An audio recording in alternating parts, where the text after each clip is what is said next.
Hey everyone, welcome back to another video. Welcome back to Girl with No Job channel. তো আজকের এই লুকটা কিন্তু একটা বিভৎস ভয়ঙ্কর রূপ, যেটি কনসেপচুয়াল শ্যুটেরই একটি রূপ। তো এখানে তোমরা আশা করি চোখটা দেখে বুঝতে পারবে, চোখটা আমি কিন্তু খুবই টানা করেছিলাম, একটু বড় ধরনের করেছিলাম। ইভেন আমি পুরো ফেস পেন্ট করেছিলাম। তো আজকে যে রূপটা সেটা নিয়ে একটু কিছু তোমাদেরকে বলি। এই রূপটা হচ্ছে নবদুর্গার সপ্তম রূপ, ঠিক আছে? নবদুর্গার সপ্তম রূপ, যার নাম হচ্ছে কালরাত্রি। তো এই কালরাত্রি লুকটার জন্য আমি সেরকম মডেল প্রথমত পাচ্ছিলাম না, আর দ্বিতীয়ত আমাকে অর্পিতা, মানে যেই মডেলকে আমি সাজাচ্ছি তোমরা দেখতে পাচ্ছ, অর্পিতা আমাকে বলে রেখেছিল, দিদি আমি কিন্তু কালীর যখন তুমি শ্যুট করবে কালী ঠাকুরের, তখন কিন্তু আমাকে তুমি সাজিও। এটা ওর আবদারি ছিল বলতে পারো, আমরা অনেক দিন ধরেই কাজ করছি একসাথে। তো আমি বলেছিলাম ঠিক আছে। যেহেতু কালরাত্রির রূপটা আমাদের মা কালীর সাথে অনেকটা মিল খায়, মা দুর্গারই রূপ, তো সেক্ষেত্রে আমি নবদুর্গার এই লুকের মধ্যে সপ্তম লুকটা আমি অর্পিতাকে ক্রিয়েট করেছিলাম। তো আমাকে প্রথমত ভালো মতো স্কিনটাকে প্রেপ করে নিতে হয়েছিল। অবভিয়াসলি স্কিন প্রেপ তো লাগবেই, কারণ যেহেতু ফেস পেন্টিং আমি অ্যাপ্লাই করছি, ফেস পেন্ট অ্যাপ্লাই করছি। স্কিন প্রেপ করার পরেই কিন্তু আমি চোখটা আগে ক্রিয়েট করে নিয়েছি। তারপর দেখো এই যে অ্যাথেনা প্যালেট থেকেই আমি ফেস পেন্টটা করেছিলাম। অ্যাথেনা প্যালেটটা স্কিনের কোনো ড্যামেজ করে না। ইভেন এটা একমাত্র বডি পেন্টের জন্য অ্যাথেনা প্যালেটটা ভীষণ ভালো আর কি।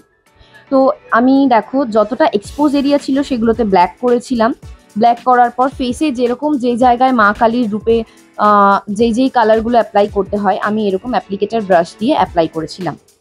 তো তোমরা দেখতেই পারবে এই লুকটা করতে আমার বেশ অনেকক্ষণ টাইম লেগেছিল, অনেকক্ষণ মানে সত্যি অনেকক্ষণই টাইম লেগেছিল।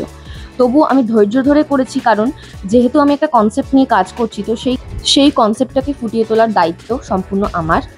এবং আমার সাথে তো আমার যারা টিম মেম্বার ছিল তারা প্রচণ্ড পরিমাণে খেটেছিল। প্রত্যেকটা শ্যুটেই তারা একদম সুন্দরভাবে গুছিয়ে কাজ করে। ওদেরকে আমাকে আলাদা করে কিছু বলে দিতে হয় না, ওরা বুঝে যায় যে আমি ঠিক কীরকম কী চাইছি।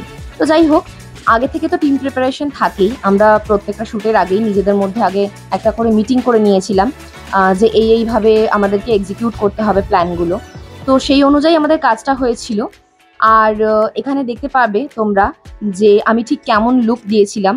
আমি এডিটেড ফটোগুলোও এখানে আমি অ্যাড করে দিচ্ছি, যাতে তোমাদের দেখতে সুবিধা হয় বা বুঝতে সুবিধা হয়।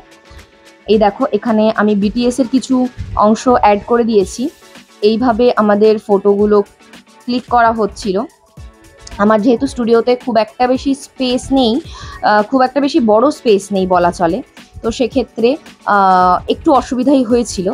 তবে আমরা ব্যাকড্রপ যেরকমভাবে প্রত্যেকটা শ্যুটে সেট আপ করেছিলাম, সেরকমভাবেই সেট আপ করে এই কালির শ্যুটটা করেছি। দেখো আফটার লুক তোমরা দেখতে পারবে যে কীরকম টাইপের এসেছিল। যদি ভালো লাগে অবশ্যই আমাকে কমেন্ট করে জানিও। আরও কী ইমপ্রুভমেন্টের দরকার আছে সেটাও অবশ্যই জানিও, কারণ আমি রোজই নতুন কিছু শিখি।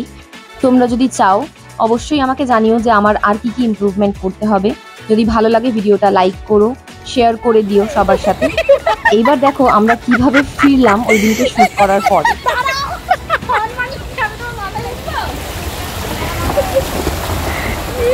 বাবা একটা হর্ন দিচ্ছে, আমি কোথায় যাবো আমায় বলো? একটা নৌকো নিয়ে আসবে পরের দিন, এখানে আমি চালিয়ে যাবো। কথা তো আমরা এইভাবে হেঁটে হেঁটে যাচ্ছি দীঘার ওপর দিয়ে, দুয়ারে দীঘা প্রকল্প।